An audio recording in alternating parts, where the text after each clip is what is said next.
Well, I mean, look at China. I mean, do we know how many people in China died of COVID? Like, I don't think there's many people in China that are even overweight or unhealthy. Listen, that's the key right there. You just hit the nail on the head. They live a much cleaner lifestyle. I mean, even it's funny, talking to a buddy of mine, his parents or his wife's parents are Filipinos. So they moved down here with him. They all live together in a home down here. And all of a sudden, we were talking one day, and his father-in-law had a stroke, and his mother-in-law had a tumor. And I'm like, dude, what is up with your wife's parents? And he goes, what do you mean? I said, they're always so sick. He said, oh, well, the challenge is this. He goes, you cannot have a diet consisting heavily of rice. Yeah. It'll turn you into diabetic. And I was like, what? I had no clue. And he goes, oh, yeah, they're both diabetics. Dude, these guys are both thin. They're not overweight. And yet her mother just passed away last year. Her dad's just had a stroke. Mm-hmm. Another one. All brought on by rice. And I thought initially, hey, fish and rice, what a great diet. You know, you're going to maintain your weight. It's going to be, no, it's the worst thing in the world. Mm. Even, with like one other pointless, useless type of information is horses that stay out in the field for 20 years and eat just nothing but grass, they will turn into diabetics because grass is a carbohydrate. Right. So it's the carbohydrates that end up being bad for us across the board. When you look at, I would think that rice and fish would be a great diet, but no. Yeah, this guy Dom that I've had on here multiple times, he's a nutritional biologist, and his main focus of study, it's mainly nutrition, but it began with the study of the ketogenic diet, which is basically extremely low carb diet, high fat. So it's like high fats, meats. He did the study of the ketogenic diet on oxygen toxicity seizures. So Navy SEALs, when they use those rebreathers, right? Those Draeger rebreathers, yep. Yeah, the rebreathers, they don't have the bubbles like a normal dive tank. You have the bubbles that come out and they let you can see where people are. So the rebreathers let them be covert under the water, but if you do it for too long, they can get oxygen toxicity seizures. So the studies that he did was putting these Navy SEALs on strict ketogenic diets, keeping them in ketosis, meaning that they're getting all of their energy, their body is getting all of their energy from ketones instead of glucose. So that comes from fat, so from burning fat instead of carbs. And what that did was that reduced the oxygen toxicity seizures. Really? Then they moved that into epilepsy.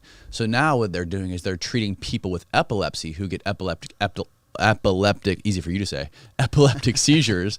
They're treating them with ketogenic diets, and they're putting people on keto, and it's completely curing them and completely eliminating their seizures. It's incredible how much benefit that has on the human body.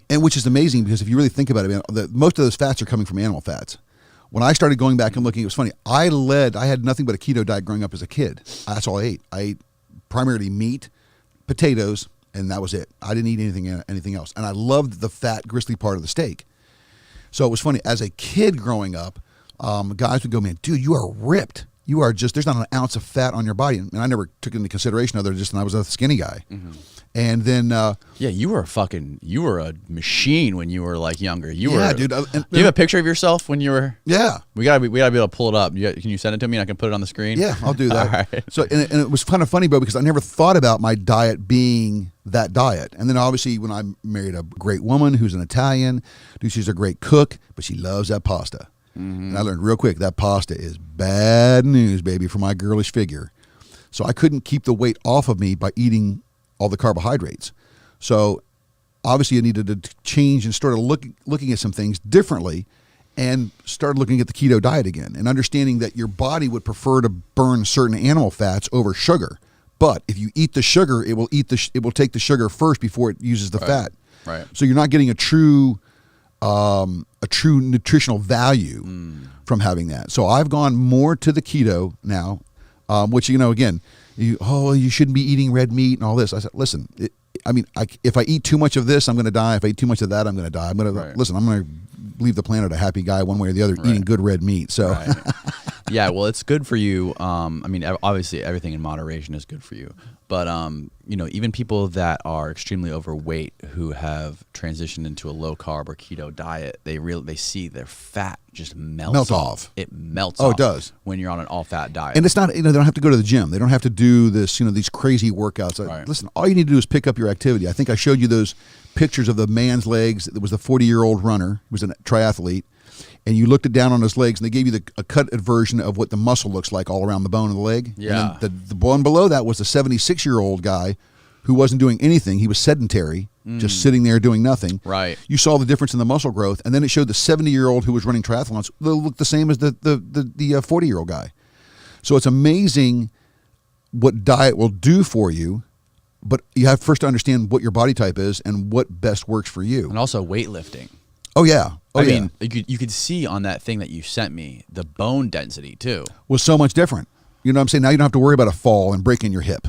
Right. And so many people give in to this. I mean, now they're doing hormone therapy replacement, which I recommend to anybody out there today. If you want to really feel good about yourself, talk to your doctor. Testosterone, like TRT. Bingo. What a game changer it is. And some guys are worried, well, hey, listen, my testosterone levels will get back up. I don't want to have roid rage. I'm like, listen, as a kid, your testosterone's around a level 900, maybe 1,000. As you get older, mine was down to 550, and the doctor said, hey, I can put you on hormone replacement. Oh, my God, what a difference. Really? Now, it was only 200 milligrams, so I was still under the 900. I was at 750 milligram.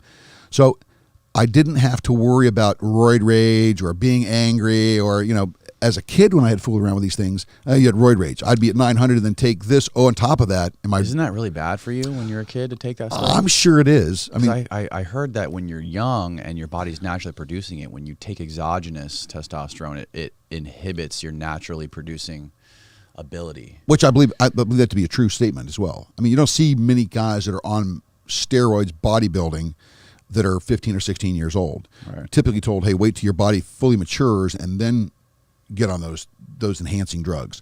But listen, at the end of the day, steroids were not made for healthy people. You know what I'm saying? So they use them now for muscle development and growth. And you can become a monster, especially if you're pre-genetically disposed to be a big guy. I've seen some guys who never lifted a weight in their life, and they look like a bodybuilder. You look at the three different types of men. You have mesomorph, ectomorph, and endomorphs.